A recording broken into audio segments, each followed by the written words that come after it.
মহাভারত থেকে দ্রৌপদীর কথোপকথন শ্রীকৃষ্ণের সঙ্গে।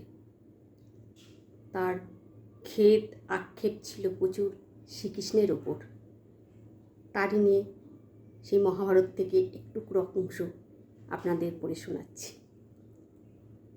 দ্রৌপদী কৃষ্ণকে বলছে আক্ষেপের সুরে, কৃষ্ণ শেষবার যখন বিদায় দিলে বলেছিলে সব খেলাই একদিন শেষ হয়। আমি নিষ্পলক তোমার মুখের দিকে তাকিয়ে বলেছিলাম পুরুষোত্তমের খেলাও। তুমিও নিষ্পলক আমার মুখের দিকে তাকিয়ে কি যে দেখছিলে, কি যে ভাবছিলে, হয়তো এখন বুঝি। এই মুহূর্তে আমার চারপাশে চাপ চাপ ঘন অন্ধকার নেমে আসছে। অজানা পর্বত পথে বরফের শীতল শয্যায় আমি একা পড়ে আছি। পঞ্চপাণ্ডব এগিয়ে গেছেন আমায় একা ফেলে, ফিরেও তাকাননি কেউ যুধিষ্ঠির নির্দেশে।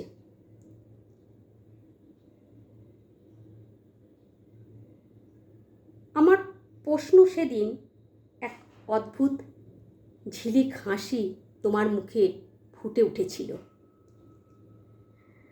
আদতে মাথা নেড়ে বুঝিয়ে দিয়েছিলে পরমেশ্বরেরও প্রয়োজন মানুষ হতে চান, পরমেশ্বরও প্রয়োজনে মানুষ হতে চান। আমার কাপা হাত তোমার হাতে রেখেছিলাম, বলেছিলাম আবার দেখা হবে তো কৃষ্ণ। এই হাতখানি নিজের আবক্ষ হাতে দিয়ে তুমি চুপ করে রইলে। আবদ্ধ হাতের মধ্যে রেখে তুমি চুপ করে রইলে। উত্তর দাওনি তো। হয়তো উত্তর ছিল না তোমার কাছে। তারপর তোমার রথ তোমায় নিয়ে মিশিয়ে গেল দ্বারকার পথে।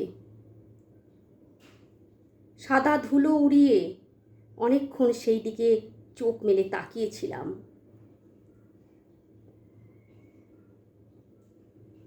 যখন ঘোর কাটল বুঝলাম অন্ধকার নেমেছে, আলো ঘিরে ফিরে গেছে তার আপন জগতে। তারপর 6 মাস তুমি নিরুদ্দেশে দ্বারকার পথ ধরে।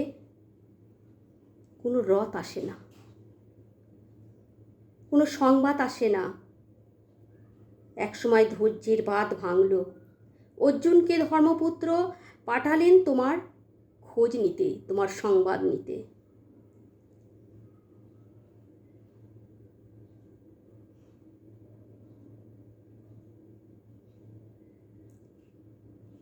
অর্জুন ফিরলেন অর্ধ উন্মাদ, বললেন যদুবংশ ধ্বংস হয়ে গেছে। দ্বারকা নগরী সমুদ্রের গর্ভে বিলীন হয়েছে। বলরাম প্রাণ ত্যাগ করেছেন, স্বেচ্ছায় তার মৃত্যু।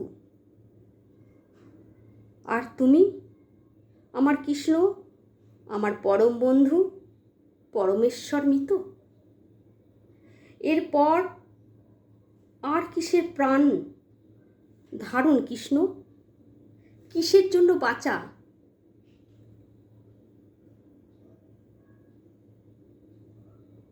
কিসের জন্য বাঁচা?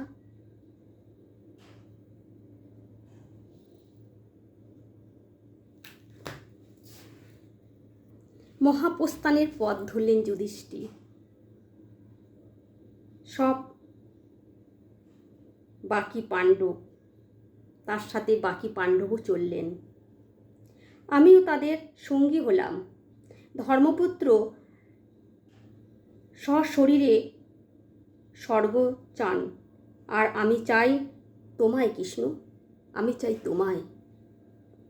আমি চাই আমার সেই সত্তাকে, আমি চাই আমার সেই সত্তা।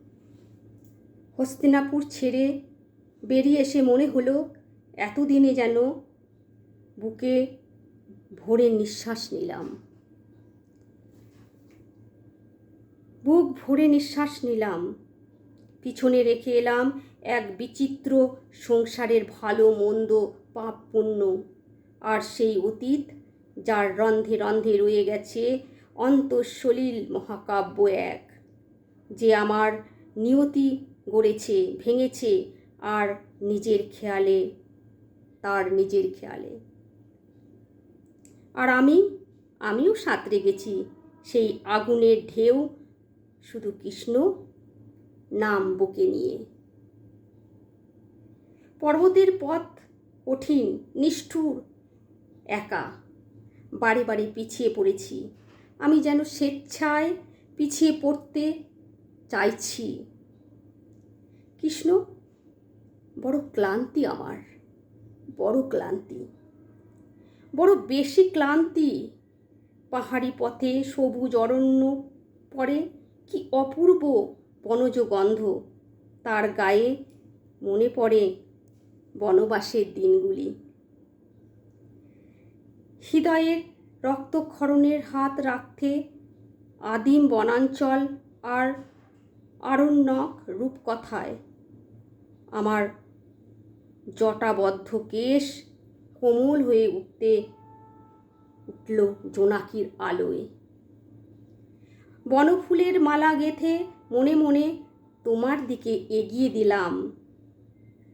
বৃষ্টির শেষে ভিজে মাটির গন্ধে নিজের রুক্ষ বলগলে জড়ানো দেহ এলিয়ে দিতে বুঝতে পারলাম আমি শুধু অগ্নিরই নয়, এই বসুন্ধরারও কন্যা, যে আদরটুকু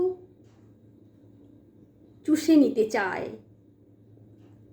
মহাপ্রস্থানের পথ ধরে ঘরে যেতে চায় না,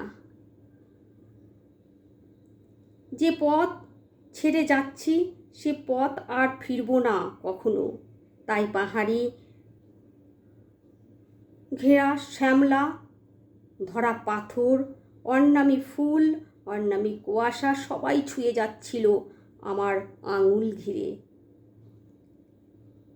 পিছিয়ে পড়েছিলাম, পিছিয়ে পড়তে চাই বলেই পিছিয়ে পড়েছিলাম বারবার।